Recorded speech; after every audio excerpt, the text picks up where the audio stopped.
नमस्कार दोस्तों, story audio book Mumbai channel में आपका स्वागत है। अगर आपको ये कहानी पसंद आती है तो चैनल को सब्सक्राइब करें। तो चलिए शुरू करते हैं। शेरगिल परिवार में अब तक आप लोगों ने सुना कि जिंदल ब्रदर्स सारा को शेरगिल परिवार में छोड़ने जाता है और वहां पर बहस होती है, जिस वजह से शेरगिल परिवार का मुखिया नाराज हो जाता है। तभी शेरगिल परिवार की दूसरी शाखा की पोती, जो कुछ ज्यादा ही नटखट थी, वह बोल पड़ी, ऐसा तो क्या कर दिया सारा दीदी ने, जो आप उसे यहाँ खुद छोड़ने आए हैं? क्या उसने वहां पर कोई प्रॉब्लम क्रिएट की है? ये सुनकर ज्ञान, जो कब से पूरी घटना बताना चाहता था, वह नाराज आवाज में बोला, अंदस्को, तुमने भी सही समझा है। तुम्हारी बहन एक नंबर की पागल लड़की है।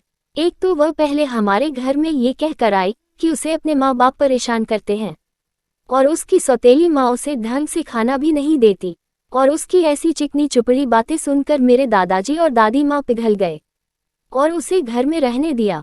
आखिरकार वह हमारे घर के बटले की नातिन थी, तो हम इसे बाहर नहीं फेंक सकते थे।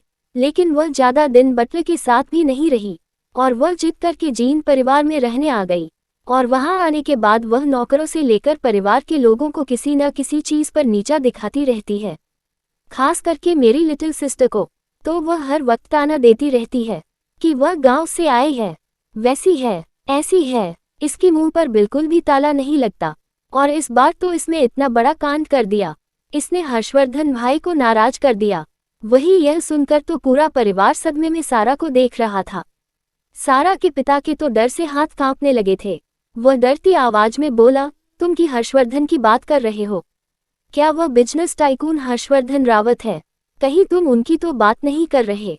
वही सारा के पिता के ऐसे रिएक्शन सुनकर तो पूरे परिवार के अंदर डर की लहर और दौड़ गई, क्योंकि जिसको डर नहीं लग रहा था, अब उन्हें भी डर लगने लगा था। भला रावत खानदान के हिट लिस्ट में कौन आना चाहेगा? तभी ज्ञान बेफिक्र आवाज में बोला, तो और कौन होगा? मैं हर्षवर्धन भाई की ही तो बात कर रहा हूँ। हम उनकी खबर पूछने गए थे, वहां पर आपकी लाडली बेटी सारा ने उन्हें नाराज कर दिया, और ऊपर से इसकी हिम्मत तो देखो, घर पर आकर वह मेरी ही बुआ को नीचा दिखा रही थी और उसे घटिया बातें बोल रही थी। अब हम इसे और घर में बर्दाश्त नहीं कर सकते। इसकी माँ ने हमारे साथ इतना कुछ कर लिया, फिर भी हम इसे घर में रख रहे थे, लेकिन अब बस बहुत हुआ। इसकी वजह से हर वक्त घर में खराब माहौल रहता है। वही ज्ञान की बातें सुनकर हर्षद जिंदल गंभीर आवाज में बोला, अंडस्को, बस बहुत हुआ। ज्ञान चुप हो जाओ, यहाँ बड़ों की बात हो रही है, तुम्हें कुछ बोलने की जरूरत नहीं है। ज्ञान मुंह बिगाड़ते हुए बोला, हर्षद भाई, आप मेरे साथ हमेशा ऐसा हो करते हैं। देखना, मैं सिस्टर को आपकी कंप्लेंट करूंगा। इतना बोलकर वह पीछे हट गया। वही उसकी हरकत से हर्षद को कोई फर्क नहीं पड़ा। ऐसा नहीं था कि हर्षद उसे डांट रहा था, उसे तो साफ साफ ज्ञान को सारा की सारी घटिया हरकतें बताने दी, ताकि शेरगिल परिवार को भी पता चले कि क्यों वह सारा को यहाँ खुद छोड़ने आया था। वही सारा को तो बिल्कुल यकीन नहीं था कि ज्ञान इतना बड़बड़ा निकलेगा और इस तरह से उसकी पूरी चाल सबके सामने आ जाएगी। अब वह यहाँ पर रोने धोने का नाटक करके खुद को सिंपैथी भी नहीं दे सकती थी, क्योंकि ज्ञान ने पहले ही सब कुछ बता दिया था।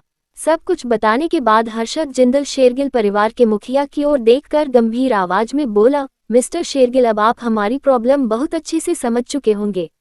मैं आज सबको इकट्ठा करने की बात सिर्फ इसीलिए की थी ताकि अगली बार सारा हमारे दरवाजे तक ना आए, और अगली बार अगर इसने रोने धोने का नाटक करके हमारे दरवाजे पर आई तो हमें पुलिस बुलाने में एक पल नहीं लगेगा।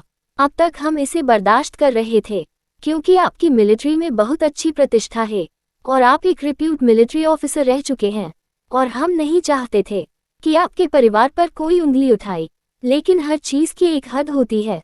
आकाश भी उसमें कुछ जोड़ते हुए बोला, और वैसे भी सारा की हरकतें बर्दाश्त करने के लायक नहीं है।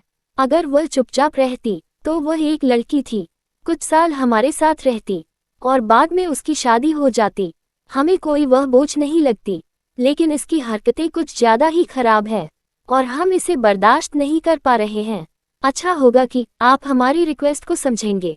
सारा को हम छोड़कर जा रहे हैं, उसका सामान भी हम साथ लाए हैं। इतना बोलकर वह तीनों भाई वहां से चले गए। पीछे सारा फूट फूट कर रोने लगी। वह रोते हुए बोली, प्लीज हर्षद भाई, मुझे यहाँ छोड़कर मत जाए। ये लोग मुझे अपने साथ नहीं रखेंगे, इन्हें मैं पसंद नहीं हूँ। वही सारा की हरकत देखकर तो शेरगिल परिवार की नज़ारे शर्म से झुक गई। शेरगिल परिवार के मुख्य गुस्से में बोले, बस बहुत हुआ। सारा, तुम क्या हमारे पूरे परिवार की नाक कटवाना चाहती हो? जो तुम ऐसी हरकत कर रही हो, तुम्हें पता भी है तुम क्या कर रही हो? ये सुनकर सारा रोते हुए मुखिया को देखकर बोली, आपको ये तब क्यों याद नहीं आया जब मेरी यह सौतेली माँ मुझे परेशान करती थी और अपने ही घर में नौकरों की तरह ऑर्डर देती थी और कहती थी कि इस घर में मेरी कोई औकात नहीं है। यहाँ तक कि उनका नाजायज़ बेटा भी हमारे परिवार की सबसे अच्छी चीज़ हासिल करता था और मैं जायज़ औलाद होने के बाद भी सारी चीज़ों के लिए उससे बहस करती थी और मेरे पिता भी चुपचाप सारी चीज़ सुनते रहे और तब आप में से कोई भी आगे आकर कुछ नहीं बोला था। ये सुनकर शेरगिल परिवार के मुखिया को भी शर्मिंदा महसूस हुआ, क्योंकि थोड़ा बहुत इस बारे में उन्हें भी पता था कि भवानी शेरगिल के जाने के बाद सारा की जिंदगी उसके ही घर में अच्छी नहीं गुजर रही थी, क्योंकि सारा के पिता को जैसे ही पुलिस स्टेशन से छुड़ाया गया था, उसने अगले ही दिन अपने मिस्ट्रेस और अपने बेटे को घर पर लाकर रख दिया था और तब से ही सारा काफ़ी प्रॉब्लम वाली जिंदगी जी रही थी। भले ही शेरगिल परिवार के मुखिया अपने बच्चों की जिंदगी में दखलंदाजी नहीं करते थे, लेकिन उनके मुख्य घर में क्या हो रहा था वह उन पर नज़र जरूर रखवाते थे और कहीं ना कहीं उन्हें हर परिवार के बारे में ज़्यादातर चीज़ पता होती थी। बस वह बोलते नहीं थे। उन्हें शांत जिंदगी पसंद थी। जब तक वह कुछ ज़्यादा बड़ा नहीं होता था तब तक वह खामोश रहते थे। अब सारा की बातें सुनकर उन्हें लगा था कि इस बार उन्हें बीच में आने की ज़रूरत थी। अगर आ गए होते तो जिंदल परिवार तक बात नहीं जाती। वह सारा की ओर देखकर बोले, तो तुम क्या चाहती हो? तुम साफ साफ बताओ। सारा खड़ी हुई और सबकी ओर देखकर बोली, मुझे मेरा हक चाहिए। यह मिस्ट्रेस घर में आकर मुझ पर हुक्म चलती है और ऐसा महसूस करवाती है जैसे वह घर उसका है और मैं वहां पर मेहमान हूँ। हर चीज़ पर नज़र रखती है, यहाँ तक कि कई बार तो वह मेरे लिए नौकरों से खाना भी बनाने को मना कर देती है। मैं अपने ही घर में भूखी रहती हूँ या फिर बाहर जाकर खाती हूँ। ये सुनकर तो शेरगिल परिवार के मुखिया की भी गुस्से से मुठिया कस गई।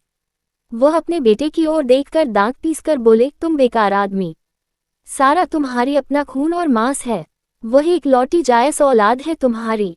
और रही बेटे की बात, तो तुम उसे कितना भी लाड क्यों ना लड़ा लो, ये बात नहीं बदलेगी कि वह एक नाजायज़ औलाद है और समाज ऐसे बच्चों को मंजूरी नहीं देता, खास करके बड़े घराने। मैं तुम्हारी आपसी परिवारी मामले में दखलंदा नहीं करता। इसका मतलब यह नहीं है कि तुम शेरगिल परिवार को पूरे समाज में बदनाम कर दो। अगर यह बात बाहर फैली तो शेरगिल परिवार की नाक कट जाएगी कि शेरगिल परिवार की जायज़ औलाद लावारिस बन गई और उनका बेटा मिस्ट्रेस और नाजायज़ बेटे को पाल रहा है और अपने हाड और मांस के खून को बाहर फेंक दिया है। ये सुनकर सारा के पिता को भी गुस्सा आया। उन्हें कहीं ना कहीं अपनी मिस्ट्रेस पर भी गुस्सा रहा था और वह सारा पर भी गुस्सा था, इतना बड़ा तमाशा करने के लिए। लेकिन इसमें सारी गलती सारा की नहीं थी। भवानी शेरगिल ने सारा को कुछ ज़्यादा ही छूट देकर पाला था। वह किसी प्रिंसेस की तरह बड़ी हुई थी और अब उसे हल्की से भी कठिनाई सहन करना बर्दाश्त नहीं था। और यहाँ तो उसका हक कोई छीन रहा था, तो भला वह कैसे बर्दाश्त करती। उसे हर वक्त दूसरों पर अपनी हुकूमत चलाने की आदत थी और सारा के पिता की मिस्ट्रेस ये काम करने नहीं दे रही थी। वो सारा को नीचा दिखाया करती थी। भले ही वह सारा को सामने से कुछ नहीं करती थी, लेकिन सारा के छोटे मोटे काम जो पहले नौकर किया करते थे अब वह सारा को खुद ही करने पड़ते थे, जिस वजह से सारा को ऐसा लगता था जैसे उसके साथ नाइंसाफ हो रही है। और यही वजह थी कि वह जिंदल परिवार में रहना ज़्यादा पसंद कर रही थी, ना कि अपने पिता के साथ। तभी उन सब के कानों में शेरगिल परिवार के हेड की आवाज़ आई, बस बहुत हुआ। हमने अपना बहुत ज़्यादा तमाशा बना लिया है। तुम लोगों को परिवार की इज्जत की बिल्कुल भी परवाह नहीं है। फिर वह सारा के पिता की ओर देखकर गंभीर आवाज में बोले, यह आखिरी बार है जब मैं तुम्हारे परिवार की ओर से कोई भी ऐसी गंदी चीज देख रहा हूँ। अगर अगली बार तुम्हारे परिवार में कोई गड़बड़ हुई या फिर कोई अफवाह बाहर उड़ी तो मैं तुम्हें परिवार से बाहर निकलने से पहले एक बार नहीं सोचूंगा।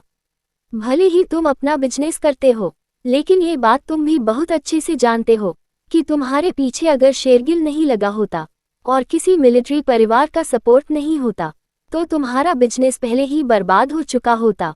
मुझे मजबूर मत करो तुम्हें बर्बाद करने के लिए। ये सुनकर सारा के पिता को इतना गुस्सा आया कि वह गुस्से में अपनी मिस्ट्रेस और बेटी को देखते हुए दांत पीसकर बोले, अब चलो यहाँ से। बहुत तमाशा बनवा लिया। थोड़ी ही देर में शेरगिल परिवार में वापस शांति हो गई। क्या होगा सारा का आगे? क्या उसके पिता लगे कोई कठोर निर्णय, और क्या अनाया यही रुक जाएगी?